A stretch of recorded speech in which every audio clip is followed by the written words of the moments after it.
I'm here in Marfa, Texas, where Hive 3D is working on their second of 9 units they'll be printing here. They got the C-base system behind them, their operator booth, the generator, which is powering their printer, and the mixing system here, which they're just getting started up now. Up here, they've got the mixing system with some guys from New Zealand who they shipped in to help them operate this system here.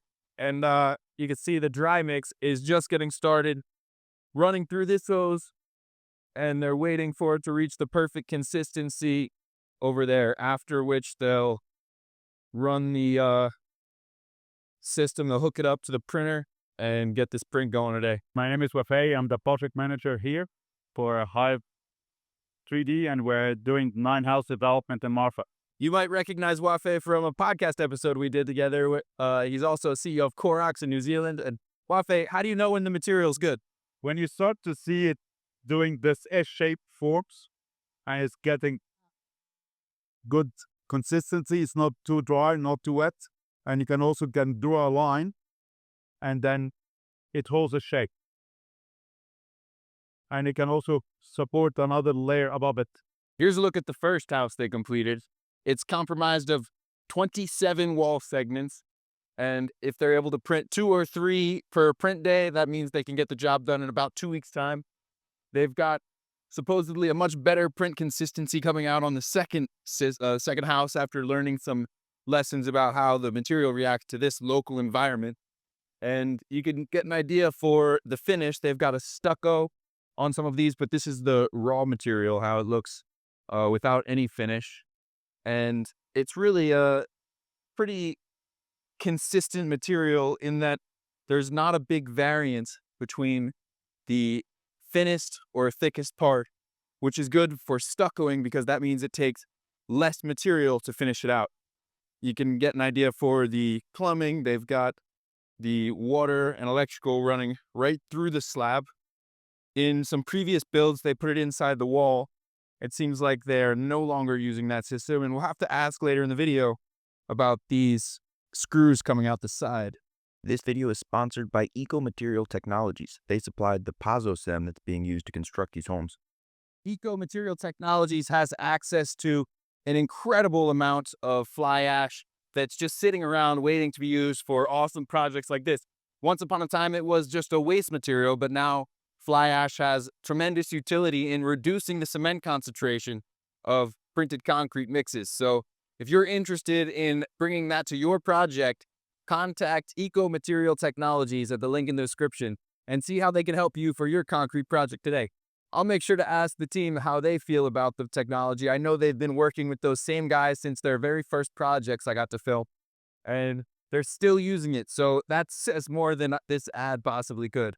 Before the print, they're starting off with a dry layer test to make sure it can navigate around the rebar perfectly and ends up in the place they want it to go. Then they'll connect the hose up there to the printer and start the real deal. Here's a look at the slab preparation before it's poured on the next site, the third house that Hive 3D will be printing. You can see the deeper sections where there are footers. These are to support the printed walls, and they have rebar cages. In the center area, the slab doesn't need to be nearly as thick, maybe 2 or 4 inches. And they've got all of the plumbing, electrical, and utilities, stuff like that, in the slab, ready to be integrated in the concrete when it's poured. So that's how they get the slab prepared for printing. All right, my name is Casper. I'm here with Hive 3D. We are here printing our second house in Marfa, and we're printing one of the inside sections to the garage today. It looks a lot better than the first one. Yeah. What were some of the changes that you made? We made quite a few changes here and there. We changed some material things as well as water. But realistically, just having a different set of crew out here, different guys out here that they do it a little bit differently than the way we do it. So having them out here and showing them and learning them the process and thing, kind of figure out a few little keys here and there. And it's definitely starting to look a lot better than it did before. Yeah, sweet. Have you made any changes to the process that you had in some of the previous visits I did? I noticed there's no electrical or plumbing going through the walls. Yeah, so we're doing these little notches. So we'll have like metal kind of framed in sections for it. But it's a lot easier, and we're kind of trying to think of the people in the future. If they want to change out, swap out plumbing, electrical things like that. It's just a lot easier if you have conduit or you have a little notch. Versus trying to have to go back in and cut out a section of concrete and then re-stucco over. It's how to stucco back on.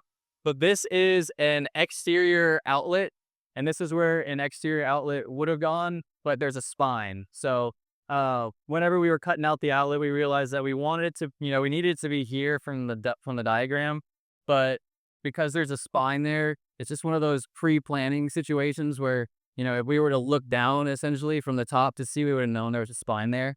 But this will be an electrical box on the exterior of the wall. So this will be for the outside kind of service, AC units and anything. Nice. And then what are these circular wood pieces with the screw sticking out? Yeah, so this is how we do our electrical boxes currently. So what we do is we'll have, we've got our rebar stub ups from the foundation, and then we've got horizontal rebars that we add in during the print, as well as Z-ties. And then we'll add in more vertical rebar, so we'll lock it into the foundation. We'll drill little holes and screw it in. And then once all the rebar cages are in, we'll go back and we'll poke holes and we'll run our conduit for our electrical. So this has a conduit with a box on the other side. We've got all thread that we screw through it. We pull it out, put our little wood puck on there, and then we fill it with some sealer. So then we can go back and fill the wall, and the pipe itself and the box doesn't get filled with concrete. Anyone who's worked in construction knows things don't always go perfectly according to plan. That's especially true when you're on the cutting edge of technology. Here's a wall that they printed which wasn't quite up to the standard they're looking to achieve on this home. They later discovered this was because the material dosing system from the truck was miscalibrated, releasing a small amount of material even when it was set to 0. The truck is loaded using super sacks and this telehandler. They're able to cut the bottom open and deposit the material just like that. Hi, I'm Tim with Hive. Just a little explanation of these two houses. This first one is going to have a stucco finish on it, so we were printing kind of fast and dirty on that one. We're actually going to try and leave the layers on this one without too much finish. That was the first house training a new team from New Zealand on your material. That's right, and they're doing a great job here. We got a lot of extra people on site today because we just got people visiting and training and all this other stuff. We've changed the fiber content a little bit. It's the same stuff, more or less. This will be the first house. No, it's not true. This will be the third house that we've tried to print with this material that we're going to leave the layers on. So we're trying to be as clean as we can on this house. There's some areas where there are blemishes, but they're all behind cabinets and things like that. This section here is in the garage, so we're not super worried about it. And we're also going over this with a new product we're using, which is a spray cork. Add some insulation, but it's also so thick it covers up any imperfections in the wall. So we'll get a pretty uniform finish once we put that cork on it. And you guys are still working with green cement from Eco Material Technologies that sponsored this video. What's the qualities of that material that has kept you with them so long? We only want to work with them going forward, and we were moving into these programs where other people could purchase these materials with us, and we'll consult with them, build mixing equipment for them that works the material, try and get a mix that works right with their particular printer. And the advantage of this material are that the binding patterns themselves are a lot less expensive, and we're now mixing it a 3-to-1. So we're mixing with mortar sand and these binding powders. The mortar sand we're paying like $20, $30 for, depending on the area. So, 3/4 of your mix are $20 sand, and the other dollar or the other quarter is this lower cost green cement material. So the first advantage is the cost. Second advantage is we can get the set time on this stuff so fast that you can print these small walls like this without having to worry about the wall collapsing. The third advantage would be the environmental aspects of this. It's a low carbon cement, so it's the mixing process they put into it. Uses a lot less heat than traditional Portland cement. They have gone across the country and bought the old fly ash that people have been disposing for centuries, and they have that market cornered on fly ash. So what's next for you guys? You just ordered a couple more printers. We ordered some more printers. We're doing an 80 house project in Houston coming up in the summer. We've got a couple more homes after these homes between those. We're also doing a hotel out in Fort Davis starting just next month. So We got the hotel, we got the 80 house project, we have a few other custom homes. We have a long pipeline. And I think a lot of that is made possible just because of our price point. We're selling these projects to builders and to consumers. Well, there's been a lot of talk about seeing some of these big VC companies doing less printing than they were before. It's great to see teams like yours doubling down, multiplying, expanding, and growing. We're doubling and tripling down. That's the only way to do it. You know, if you're not moving forward, you're dying. So we have to move forward. One of the most common questions on videos is regarding rebar. Many people assume printed concrete doesn't have any rebar, but there are actually multiple examples. Not only do they have this tiny metal connecting the inner and outer layers, but they also have larger pieces of rebar placed horizontally and vertical rebar that gets filled with concrete after the print is done for traditional concrete columns that are strongly reinforced and up to the engineer standards. We're finishing up printing the last couple walls on this house. So we got this little one here. It should take about half an hour to print. Then this little one next to it's another half hour. Then we got a door here. This is about a 2,000 square foot house.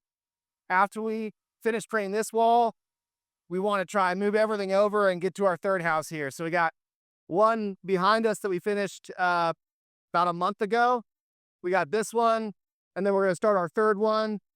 We're going to do somewhere between 4 and 9 houses on this property as they sell. We think we might have sold this first one already, so we might just keep going out here. As always in construction, things are changing. The weather's changing. Last night, it was unexpectedly like 25 degrees Celsius or Fahrenheit. How do you deal with that this morning on the job site? We have to, out here, because it freezes so hard, even when it gets down to 20s, we have to take our, water and pipes apart so they don't freeze and crack. And then we have to make some adjustments to the mortar we're mixing. We have to mix a little drier. We have a tub of water over there heating up to try and get it to set a little faster. So it's always a bit of a struggle when we're in the low 40s, but You guys pulled it off today. hard. Yeah, it's holding up today. And also, these are really little walls, so it's harder to print these little walls when it's cold because you don't have much set time. So our tool path on this wall is probably 15 seconds or something like that. So we do, this printer works a lot faster than most printers. So we have really low layer times, which means we got to get our set time on our concrete really high. And just like that, the second home is complete. The next step is to move the truck onto the next location, roll the printer out, and get the generator and all the support equipment over to the site of the third house, which has since been completed before the release of this video. We were hoping to film the start of that this very same day, moving all the equipment and printing another wall, but the forklift had some leaking hydraulic fluid, which put a stop to the day. Can't wait to see what's next for Hive 3D.